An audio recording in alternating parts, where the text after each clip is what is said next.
Doctor Rana جواد Oscar صاحب نے ہمیں جوائن کی ہے، سی ای او گلوبل ہیلتھ اسٹریٹجیز ہیں. بہت شکریہ سر وقت دینے کے لیے. مجھے بتائیے گا، جیسے کووڈ آیا تھا اور اس وقت ہم بات کرتے تھے کہ آپ اپنی امیونٹی کو بوسٹ کر لیں تو اس سے یہ ہوگا کہ آپ متاثر نہیں ہو سکیں گے، یا آپ کو کووڈ جو ہے وہ ہم دیکھیں گے کہ اس طرح سے آپ کو اثر انداز نہیں ہو سکے گا. اب یہ جو اسموگ ہے، اس سے بچنے کے لیے ہم کیا ڈیلی روٹین میں شامل کر سکتے ہیں، وہ چاہے غذائیں ہوں یا ہماری روٹین ہو؟ ہمارے ناظرین کو بتائیے گا اس حوالے سے. جی بہت شکریہ پروگرام میں انوائٹ کرنے کا. دیکھیے، امیونٹی کا سٹرانگ ہونا نہ صرف کووڈ کے لیے یا اسموک سے ہونے والی بیماریوں کے لیے یا سب بیماریوں کے لیے فائدہ مند ہوتا ہے. تو امیونٹی جو ہے وہ کسی خاص غذا سے نہیں آتی، وہ ایک بیلنس ڈائٹ سے آتی ہے. یہ نہیں کہ آپ گوشت بھی کھا رہے ہیں، آپ سبزی بھی کھا رہے ہیں، آپ دالیں بھی کھا رہے ہیں. تو یہ ساروں کا مکسچر، اور اس کے ساتھ آپ ہلکی پھلکی ایکسرسائز بھی کر رہے ہیں روزانہ. تو یہ چیزیں ہیں جو آپ کی امیونٹی کو بلڈ اپ کرتی ہیں، کیونکہ جب آپ ایکسرسائز کرتے ہیں تو آپ کی باڈی کے اندر ہارمونز ریلیز ہوتے ہیں جو آپ کو بیماریوں سے لڑنے کے لیے تیار کرتے ہیں اور بڑے مد و معاون ثابت ہوتے ہیں. تو یہ تو وہ اس کے لیے یہ ضروری ہے. میں نے دیکھا ہے ٹی وی کی وہ بعض کلپس چل رہی ہیں کہ جی یہ غذا کھائیے، یہ غذا کھائیے، اس سے فائدہ ہوگا. اس کوئی خاص غذا سے فائدہ نہیں ہوگا، اوور آل بیلنس ڈائٹ کی طرف چلنا پڑے گا. اچھا، اسموک سے ابھی جو ہم دیکھ رہے ہیں، سب سے پہلے تو سانس لینے، یہ جو ریسپائریٹری ہمارا سسٹم ہے، سب سے زیادہ وہ متاثر ہو رہا ہے.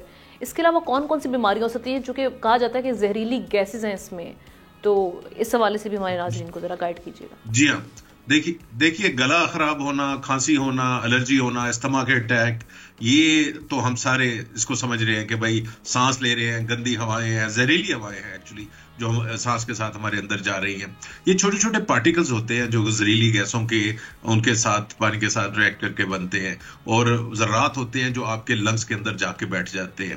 تو جو سانس کی بیماریوں والے مریض ہیں ان میں تو شرح ان کی تقریباً 50% اموات کا ذمہ دار آپ کا اسموگ یا انوائرمنٹل پولوشن ہوتا ہے.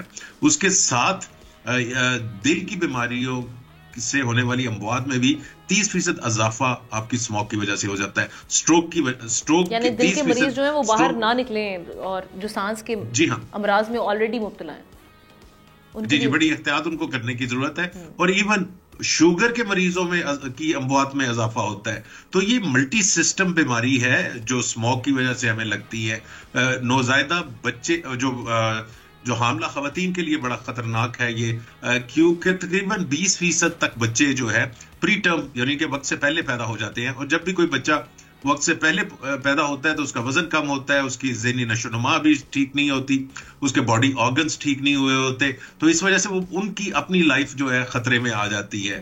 تو یہ سمجھنا کہ یہ صرف کھانسی وغیرہ یا ریسپیریٹری سسٹم کو کرتا ہے، اس میں تو میجر ڈیمیج کرتا ہے، لیکن باقی سسٹمز میں بھی کرتا ہے انکلوڈنگ کینسرز.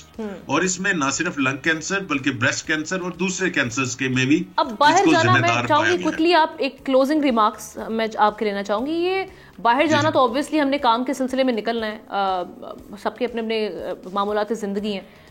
باہر صرف ماسک کا استعمال کیا جائے یا آنکھوں کو بھی متاثر کرتی ہے تو اس کے لیے بھی کوئی چشمہ وغیرہ اس کا استعمال بھی ساتھ کیا جائے؟